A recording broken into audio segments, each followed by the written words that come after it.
안녕하세요. 하나님의 은혜와 평강이 사랑하는 3일의 모든 성도님들에게 가득하시길 축복합니다. 오늘은 매일 성경 본문에 따라 이사야 9장 1절에서 7절 말씀을 가지고 평강의 왕이라는 제목으로 말씀을 전하겠습니다. 오늘 본문 이사야 9장 1절에서 7절은 총 3단락으로 나눌 수 있는데요.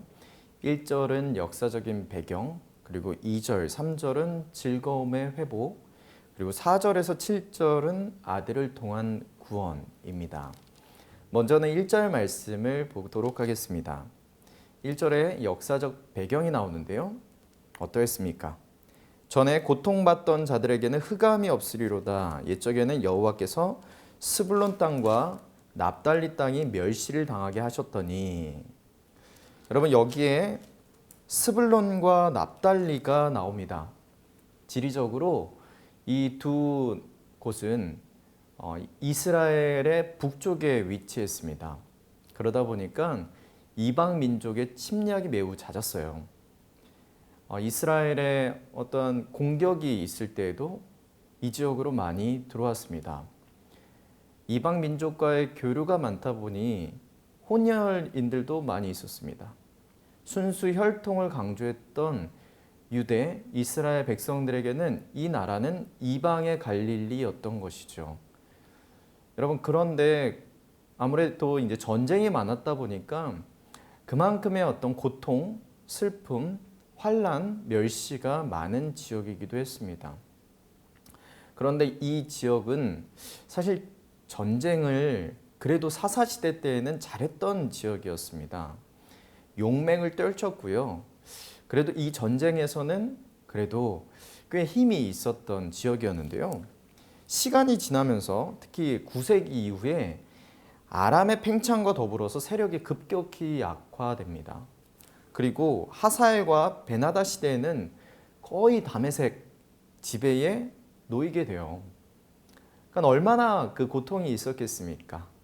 계속되는 전쟁, 계속되는 침략, 그리고 남유다를 향해 들어갈 때에도 항상 이 지역을 통과해야 하다 보니까 그 애환이 얼마나 컸겠습니까? 침략의 피해가 얼마나 컸겠습니까?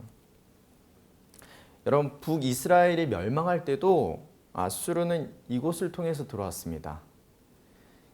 계속 이방 민족과의 이 침략이 있었던 그 지역, 바로 스불론과 납달리입니다.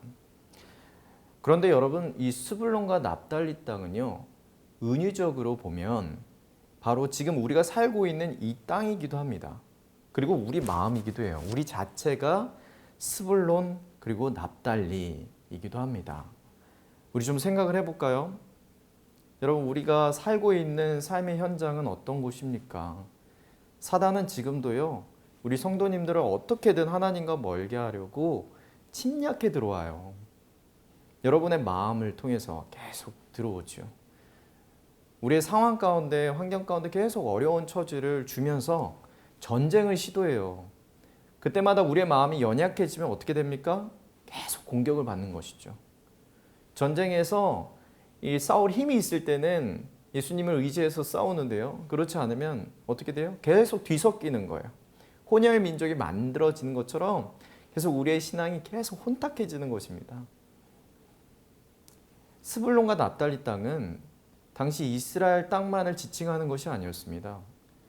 우리가 살고 있는 바로 이 삶의 현장, 그리고 성도님들이 겪고 있는 모든 삶의 터전이, 그리고 이 한국이, 심지어는 우리 마음과 우리 육신까지도 스불론과 납달리입니다. 그런데 하나님께서는 이런 스불론과 납달리에 즐거움을 주시겠다고 해요. 바로 2절, 3절 말씀인데요. 즐거움의 회복이 등장합니다.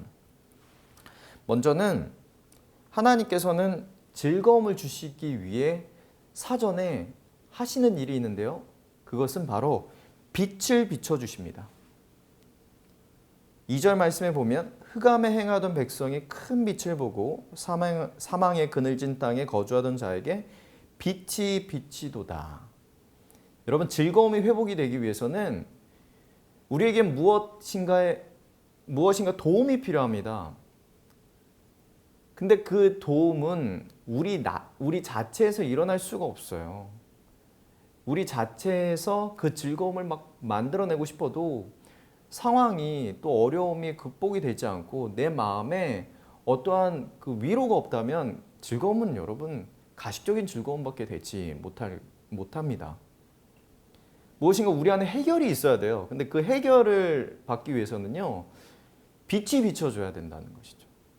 우리 인간의 연약함 속에 하나님께서 빛이 비춰주심으로 즐거움이 근본적으로 시작이 될 수 있는 거예요. 즐거움이 아예 원래의 목적대로 일어날 수 있는 것이죠. 근데 그 빛은 누가 주시는 것입니까? 하나님이 주십니다. 하나님이 어둠 속에 있는 흑암에 행하던 백성에게 큰 빛을 주시는 거예요. 그래서 그 백성들이 그 빛을 보고 다시 하나님께 나아가는 것이죠. 그 땅에 거주하던 자에게도 광명한 빛이 내려지는 것입니다. 사랑하는 3일의 모든 성도님들, 오늘도 여러분 답답하십니까? 여러분 마음 가운데 해결되지 않은 어떠한 문제가 있어요? 즐거움을 원하십니까? 여러분 그 즐거움의 시작은 바로 하나님의 빛에서 시작됩니다. 하나님의 빛을 구하시길 바래요. 어둠 속에 끝이 보이지 않는 터널을 걷고 계신 분이 계십니까? 여러분 그 끝에는 빛이 있어요. 터널의 끝에는 빛이 있지 않습니까? 그 빛이 하나님으로부터 시작될 수 있도록 그 빛이 여러분의 삶의 구석구석에 좀 내리쬐질 수 있도록 하나님께 구하시는 여러분 되시길 축복합니다. 답답한 스불론 땅, 납달리 땅에 하나님께서 빛을 비춰주시겠다고 해요. 그런데 그 빛을 통해서 무엇이 회복됩니까? 바로 3절에 즐거움이 회복됩니다. 3절 말씀에 주께서 이 나라를 창성하게 하시며 그 즐거움을 더하게 하셨으므로 추수하는 즐거움과 탈취물을 나눌 때의 즐거움 같이 그들이 주 앞에서 즐거워하오니. 여러분 나라를 창성하게 하신다 합니다. 이스라엘 백성 다윗 왕조 이후에 나라가 창성했던 적이 있습니까? 북이스라엘과 남유다. 물론 여러분 그때마다 자신들이 생각했을 때 우리 민족이 창성하다라고 생각했던 때도 있을 것입니다. 하지만 객관적으로 봤을 때 다윗 왕조 이후에 정말 하나님을 깊이 사랑하고 하나님을 왕으로 모시며 이방 민족이 떨 정도의 그런 힘을 가졌던 이스라엘이 있었습니까? 아니요, 없었습니다. 매번 하나님을 등지고 하나님을 거역하고 하나님을 배신하고 그러다가 이방 민족의 침략을 당하고요. 그런데 이제 하나님께서 무엇을 약속하십니까? 창성하게 하신다 약속하십니다. 창성하게 하신다. 그리고요, 그 즐거움이 어디에서 오냐면 첫 번째는 추수하는 즐거움입니다. 추수를 하려면 본국에 전쟁이 없어야 돼요. 그래야지 씨를 뿌리고 자라게 하고 추수를 하지 않겠습니까? 추수하는 즐거움. 여러분 사실 이스라엘은 탈취를 많이 당했죠. 추수를 할 수 있는 어떤 그런 상황이 안 됐을 때가 얼마나 많습니까? 본국에서의 전쟁이 얼마나 많았어요. 추수를 할 수 없는 그런 상황이었지 않겠습니까? 그런데 하나님께서는 추수하는 즐거움을 주시겠다. 곧 그 나라의 평화를 평온케 하시겠다. 그 약속을 하나님께서 하시는 것입니다. 그리고 두 번째 즐거움은 어디서 옵니까? 두 번째 즐거움은 탈취물을 나눌 때의 즐거움입니다. 이 탈취물은 전쟁에서 패한 국가의 물건을 가져온 거예요. 그게 돈이든 가축이든 이걸 갖고 와서 승리한 나라가 이걸 나눴습니다. 그때 전쟁의 그 기쁨, 그 즐거움을 같이 하나님께 아뢰며 그 즐거움을 나눈 것이죠. 그런데 여러분 생각해 보세요. 탈취물의 즐거움을 나눴던 적은 언제였습니까? 가나안 정복 때 있었어요. 북이스라엘과 남유다로 나눠진 다음에 어느 민족에게 침략을 해서 거기에서 하나님의 전쟁을 또 치르며 승리한 경우가 있었습니까? 여러분 더 많이 빼앗기지 않았습니까? 이스라엘이 가지고 있었던 그 재산, 그 사람들을 여러분 빼앗기지 않았어요. 남유다가 멸망했을 때는 포로로 잡혀갔잖아요. 여러분 이거 탈취물을 당한 거예요. 그런데 하나님께서는 무엇을 약속하세요? 탈취물을 나누는 즐거움을 주겠다 약속하십니다.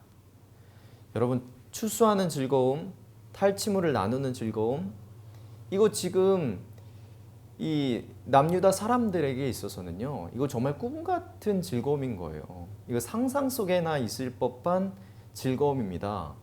왜냐하면 북이스라엘이 아수르에 의해서 멸망을 당했고요. 지금도 남유다에 침략해 들어올 수 있는 상황이었어요. 지금 아래에서는 애굽이 일어나고요. 사방에서 지금 침략을 도모하고 있는 국가들, 그런 이방 민족들이 즐비했다고요. 그런데 지금 하나님께서는 무엇을 약속하시는 거예요? 그 이방 민족과의 전쟁에서 승리케 해서 너희 민족은 추수하게 할 것이고, 그리고 탈취물을 나누는 즐거움을 맛보게 하겠다. 이 나라를 창대하게 하겠다. 창성하게 하겠다. 여러분 이 소식이 얼마나 꿈 같은 소식이에요. 얼마나 놀라운 약속입니까? 스불론과 납달리, 그 흑암 속에 살아가고 있는 이 사람들에게는요, 이 말씀은 정말 꿈 같은 하나님의 약속이지 않겠습니까? 그런데 하나님께서요, 이 즐거움을 회복하시는 데 있어서 어떤 방법을 쓰시냐면요, 4절부터 7절까지인데요, 아기를 통해서 구원하신다고 말씀하십니다. 당장 어떤 사람이 와서요, 이렇게 무엇인가를 다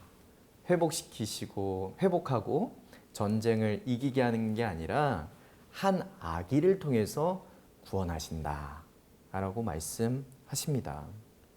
이 아기에 대해서 이제 소개를 하는데요, 특히 6절 말씀에 보면요, 이는 한 아기가 우리에게 낳고 한 아들을 우리에게 주신 바 되었는데 그의 어깨에는 정사를 메었고, 정사는 여러분 권력을 얘기해요. 원어로 미르사라고 하는데요, 이것은 통치, 주권을 뜻합니다. 그의 어깨에는 정사가 메었고 곧 그의 어깨에 권력이 있고 통치가 있다. 여러분 옛날 우리 조선 시대를 생각을 해보면요, 왕이 입는 그 옷에는요, 어깨에 이 권력을 상징하는 이 심볼이 있었습니다. 여기에 나오는 이 한 아이 역시도요, 그 왕의 권력, 왕의 권세가 있다는 것을 말하고 있는 것이죠. 그리고 여기서 이제 5가지 이름이 나오는데요, 첫 번째는 그의 이름은 기묘자라고 합니다.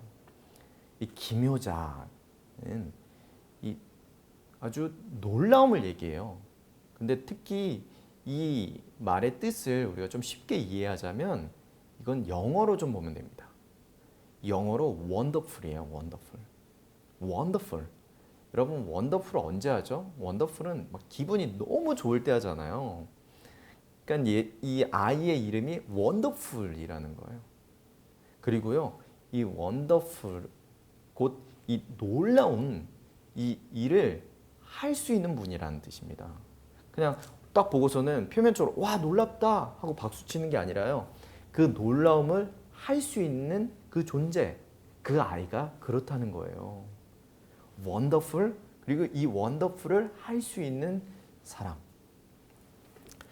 그리고 두 번째 이름 무엇입니까? 바로 모사입니다. 모사. 여러분 이 모사는 원어로 야하츠인데요.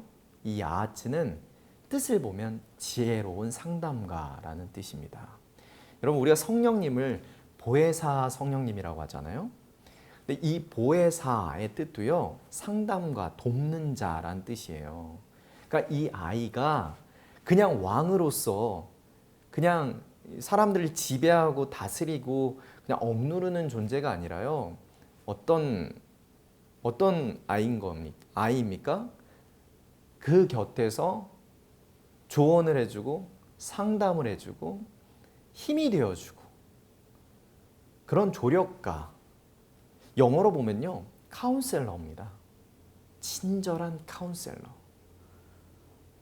여러분 당시 사람들에게 왕은요. 상담가가 될 수 없었어요. 어찌 왕이 상담가입니까? 복종의 대상이었죠. 그런데 이 아이는 친절한 상담가라고 말합니다. 그리고 또 등장하는 이름이요. 전능하신 하나님입니다. 여기에서 전능하신, 우리가 보통 이 히브리 원어에서 전능하신은 엘 샤다이를 씁니다. 그런데 여기에서 쓰인 원어는 엘 기포르예요. 이 기포르, 엘 기포르 이 뜻은요. 한 번 시작하면요. 이거를 완전히 이룰 수 있는 능력의 하나님이란 뜻입니다. 능력이 있으시고. 여러분 우리 인간은 어떻습니까? 하고 싶어도 능력이 없어요. 할 수 있는 능력이 없습니다. 그런데 여기에서 말하는 하나님, 곧 이 아이는 어떤 존재라는 겁니까? 작정하고 그것을 이룰 수 있는 능력이 있는 하나님이라는 뜻입니다. 그리고 영존하시는 아버지, 아버지가 나와요. 아니 어떻게 아이가 아버지가 될 수 있는가? 왕도 여러분 육적인 아버지는 되지 않잖아요. 그런데 여기에 쓰인 원어를 보면요. 아버지라는 뜻이 창조주라는 뜻도 있어요. 와, 여러분 도대체 어떤 아이길래 창조까지 합니까? 궁금해지죠. 그리고 마지막으로 평강의 왕이라고 합니다. 전쟁이 계속 벌어지고 있는 이스라엘에게 어떻게 보면 가장 필요한 이 전쟁을 끝내게 해줄 수 있는, 다시금 평화를 원하는 그 이스라엘 백성들에게 가장 적합한, 그리고 가장 하나님께 구하고 있는 이스라엘의 그 외침 속에 가장 핵심적인 그 인물, 바로 평강의 왕. 이 아이가 곧 평강의 왕이라고 합니다. 여러분 이 6가지 이 아이에 대한 소개가 등장하는데요. 소개가 등장을 하는데요. 이 아이는 누구십니까? 600여 년의 시간이 지나고 난다. 아니요, 700여 년의 시간이 지나고 난 다음에 이 땅에 오신 예수 그리스도이십니다. 예수님은 스불론과 납달리 땅과 같은 지금 인생을 살고 있는 성도들에게 빛으로 오셨고요. 그 빛 대신 예수 그리스도를 통해서 우리는 하나님과 평화를 이룰 수 있게 되었습니다. 그분은 우리에게 원더풀이세요. 우리에게 최고이십니다. 그리고 그 놀라운 일을 행하실 수 있는 분이세요. 그분은 또 어떤 분이십니까? 그분은 우리에게 친절한 상담가세요. 그냥 멀리 계시는 초월하신 하나님으로만 계시는 게 아니라 우리의 내면 안에 들어오셔서 성령으로 우리와 함께 하시고 우리에게 말씀하시고 가르치시는 분이십니다. 그분은 어떤 분이세요? 전능하신 하나님 엘 기포르, 작정하신 것을 하실 수 있는 능력의 하나님, 영존하시는 아버지, 영원하신 우리의 창조주, 마지막으로 평강의 왕이십니다. 여러분 이 본문이 마태복음 4장 14절에서 16절에 그대로 마태는 인용을 해서 예수님의 사역을 소개합니다. 곧 이사야 선지자를 통해서 어떻게 말씀이 확증되었는지, 기독교적 구원사적 관점에 있어서도 이 이사야 9장 1절에서 7절 말씀은 매우 소중한 말씀입니다. 사랑하는 3일의 모든 성도님들, 오늘 하루도 이 말씀을 깊이 묵상하시며 이사야 선지자를 통해서 하나님께서 말씀하신 이 비밀의 아이, 곧 예수 그리스도를 통한 하나님의 구원을 경험하게 되시길 축원드립니다. 감사합니다.